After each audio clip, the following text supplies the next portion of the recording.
Mav had just finished ordering the colony's supply of industrial supplies. He'd shrugged and took the 12% markup for the 24-hour delivery. Figuring it was the larger denomination of the human solar rotation cycle, it would arrive as everyone fine-tuned their farming equipment and settled their ecosystems for consistent yield. They were the new species on the block, so reduced prices were to be expected, but he'd gotten something more mid-range from the humans. How the net page worked was it showed your machine and started restricting the results based on what was compatible, so there was no waste or confusion.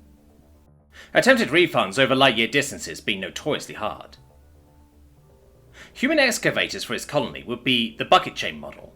The AI running it would be a forge core, both human things able to fit to many sizes of tasks. Accompanying facilities would be the Quarren water reclamation and hydrocarbon generation boats that were bundled at a discount because they paired so well supplying the fuel for the excavators and eating any runoff. Jacota mineral refinement furnaces were suggested because they ran well on hydrocarbon fuel, and some auto factories for hydrocarbon vehicles was a no-brainer. The spaceport was the real bow in his coat. It could be land-based and support better launch facilities, or be water-based and double as a shipyard. The humans had a solution. Let the Forge Corps handle it. So they'd be receiving a series of cranes, gantries and support materials that the human AI could handle expansion when it arrived. The way Matt figured, he'd have at least one good harvest in by the time anything arrived, so he could ship out a bunch of his yield with the transport, and hopefully have a friendly freighter captain. He worked through the next few tasks, filled out a spreadsheet, and worked on the wider delegation of land rights, which families had what, where they could expand to, how fast. By the time his day ended, he simply pushed away from his console and turned off the monitor to join his family for, hopefully, the last fully packaged meal they'd be eating anytime soon. Mav never saw the shipment progress update or en route by the time he was halfway through his day. Half a galaxy away. The order was in, the goods assembled, the driver had raced the route with best time and least damage. Engines roared to life, docking clamps straining from the crew's startup before the thrusters could throttle down. The final cyborgs and remote-piloted mechs ratcheted the final straps, sprayed the last foam, all slapping the hull twice before leaping free, as was custom. Delivery men from the factories and warehouses stayed to watch, or just admire, the red-tail raider, as her hatches closed and nose lifted.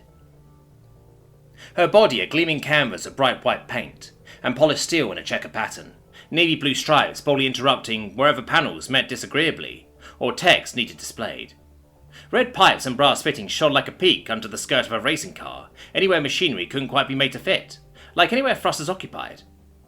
Her titular tail painted a blood red, containing racks of missiles as varied as they were supplied, everything from the high-G heat seekers to MOABs and stealth torpedoes, all stored in the cone of the tail past the cargo. Angry wind swept the shores, beaches and docks washed with sand and spray as she performed running function checks while her clamp taxied out to a safe launch zone. She almost looked like a torpedo bomber of old terror, if the more angular fuselage and massive vents for thrusters could be discounted, and they were for the most part. The red-tail raider closed all her forward openings as she was tilted to the sky, her engines now only allowed to make craters in the sea as she waited. People pulled out their eclipse shades. Many braced to railings. Some poor saps thought about where they parked their cars, and everyone took a breath. Red-tail, you are clear on flight path 73159. Clamps disengaging on your say-so. Over.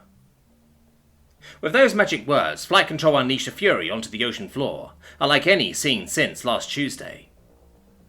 Red-tail Raider's engines bored a channel all along the launch crane support structure, with a full burn at all 6 main engines.